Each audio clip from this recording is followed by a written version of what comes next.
કેમ છો મિત્રો? જય યોગેશ્વર, જય સ્વામિનારાયણ, જય શ્રી કૃષ્ણ। હું છું શિલ્પાસ કિચન રેસિપીસમાં તમારું સ્વાગત કરું છું। આપણે જ્યારે દ્રાક્ષ લાવતા હોઈએ છીએ ત્યારે ઘણી વખત દ્રાક્ષ ખાટી આવી જતી હોય છે અને એ પછી કોઈ ખાતું જ નથી। તો આજે આપણે આ દ્રાક્ષની એવી વાનગી બનાવવાના છીએ ને કે આની પહેલાં આ વાનગી તમે ક્યારેય બનાવી તો નહીં જ હોય, પરંતુ આ દ્રાક્ષની જો રેસીપી બનાવીને દેશો ને તો બધા તેને આંગળા ચાટીને ખાઈ જશે।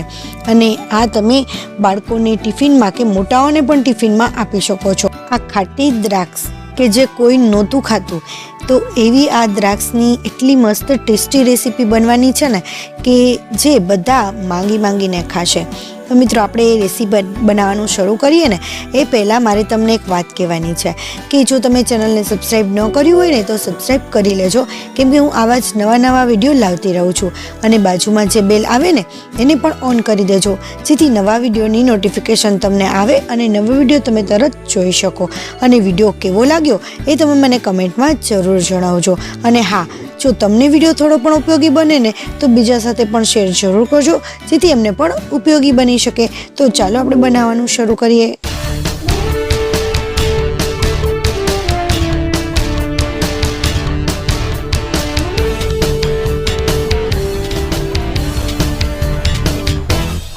અહીંયા મારે પણ એવું જ થયું હતું કે દ્રાક્ષ લીધી ને તો અમુક જે યલો દ્રાક્ષ હતી ને એ તો સરસ મીઠી હતી, પરંતુ આ રીતે જે થોડી ગ્રીન દ્રાક્ષ હતી ને તો એ થોડી ખાટી નીકળી।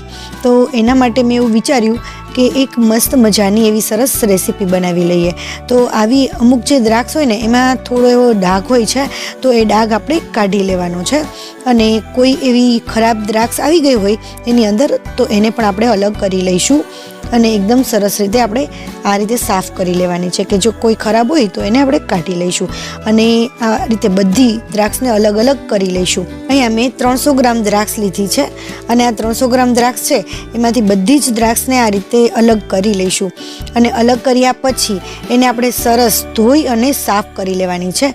અલગ કર્યા પછી ધોશો તો એકદમ પરફેક્ટ રીતે ઘસીને સાફ થઈ શકશે। તો અહીંયા મારે ઘસીને સાફ થઈ ગઈ છે। અને ત્યાર પછી આ દ્રાક્ષ છે ને લાંબી દ્રાક્ષ છે, તો લાંબી દ્રાક્ષ છે તો એના હિસાબે આપણે આ રીતે 2 કટકા કરી લઈશું। બધી જ દ્રાક્ષના 2 કટકા કરી લેવાના છે। અહીંયા હું 300 ગ્રામ દ્રાક્ષનું બનાવું છું, તો 300 ગ્રામ દ્રાક્ષનું આપણે કટકા નથી કરી લેવાના, પરંતુ 200 ગ્રામ દ્રાક્ષના કટકા કર્યા છે અને 100 ગ્રામ દ્રાક્ષ અત્યારે અલગ રાખી છે। જો તમે વધુ પ્રમાણમાં કરતા હોય ને તો 70 થી 30% એ રીતે રેશિયો રાખવાનો છે। 70% દ્રાક્ષ આ રીતે કટ કરી લેવાની અને જે 30% જેટલી દ્રાક્ષ એટલે કે 100 ગ્રામ જેટલી અહીંયા મેં દ્રાક્ષ લીધી છે ને એને આપણે આ રીતે મિક્સર જારની અંદર ક્રશ કરી લઈશું। અધકચરી ક્રશ કરી લેવાની છે, સાવ આપણે જ્યુસ નથી કરી નાખવાનું। તો અહીંયા તમે જોઈ શકો છો કે દ્રાક્ષ છે એ અધકચરી ક્રશ થઈ ગઈ છે। તો આને પણ અત્યારે આપણે સાઈડમાં રાખી દઈએ અને આપણે જઈએ હવે ગેસ તરફ। હવે આપણે ગેસને ઓન કરીશું અને એક પેન લઈ લઈશું। તો પેનને ગરમ થવા રાખી દઈએ અને એની અંદર આપણે અડધી ચમચી જેટલું ઘી નાખી દઈશું। તમે ઘીની જગ્યાએ તેલનો યુઝ પણ કરી શકો છો, પણ ઘીમાં આ વાનગી સરસ ટેસ્ટી લાગે છે। આમાં બહુ વધારે ઘીનો યુઝ કરવાનો જ નથી કે તેલનો પણ વધારે યુઝ નથી કરવાનો, ઓછા તેલમાં ખૂબ જ સરસ રીતે બની જાય છે। તો જે તેલ અથવા ઘી ગરમ થઈ જાય ત્યાર પછી 1 ચમચી જેટલી વરિયાળી અને અડધી ચમચી જેટલી કલોંજી લીધી છે, તો એને આપણે સાતળી લઈશું। જે લોકો ઘી કે તેલ સાવ ઓછું ખાય છે કે ઘી કે તેલવાળી વાનગી બહુ જ ઓછી ખાય છે એના માટે આ વાનગી છે ને એ બેસ્ટ છે।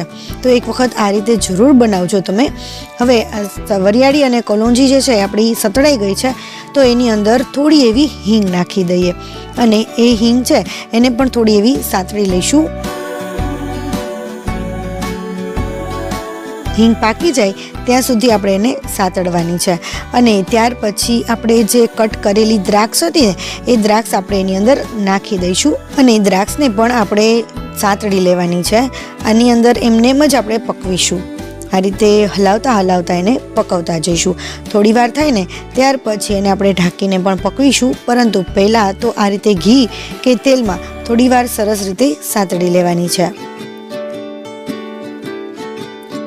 લગભગ 1.5 થી 2 મિનિટ સુધી સાતળી લીધા પછી આપણે એને ઢાંકીને પકવીશું।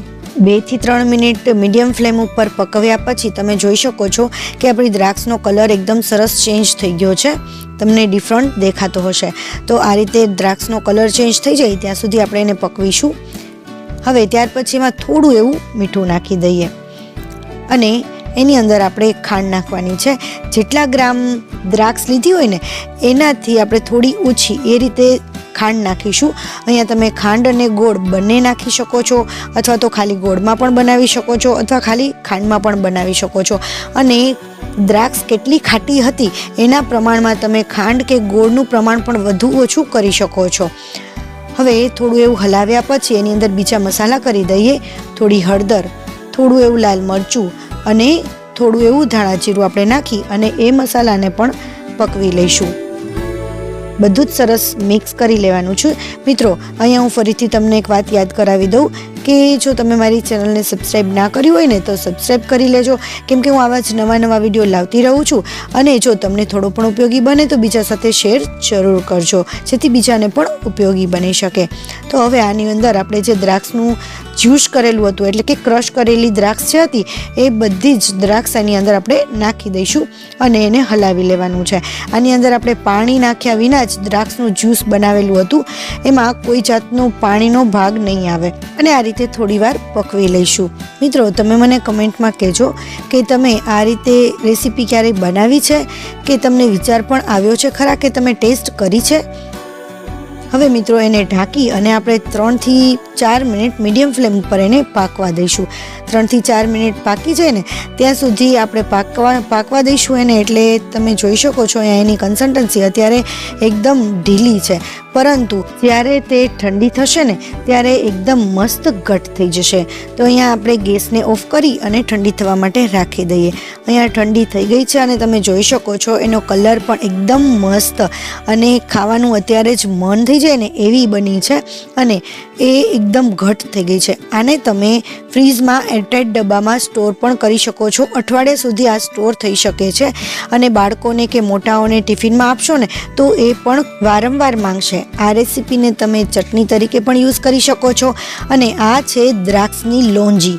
આને તમે રોટલી, રોટલા, થેપલા કે પરાઠા સાથે એમનેમ પણ ખાઈ શકો છો. આની સાથે શાકની પણ જરૂર નથી પડતી, એટલું ટેસ્ટી લાગે છે. તો મિત્રો, તમને મારી આ રેસીપી કેવી લાગી ને એ મને કમેન્ટમાં જણાવવાનું ભૂલતા નહીં. અને જો ચેનલને સબસ્ક્રાઈબ ન કરી હોય તો સબસ્ક્રાઈબ પણ કરી લેજો, કેમ કે હું આવા જ નવા વિડીયો લાવતી રહું છું. અને જો તમને રેસીપી થોડી પણ ઉપયોગી બને તો બીજા સાથે શેર જરૂર કરજો, જેથી બીજાને પણ ઉપયોગી બની શકે. Thank you for watching. નવી રેસીપી અને નવા વિડીયો સાથે આપણે ફરીથી મળીશું. ત્યાં સુધી બાય.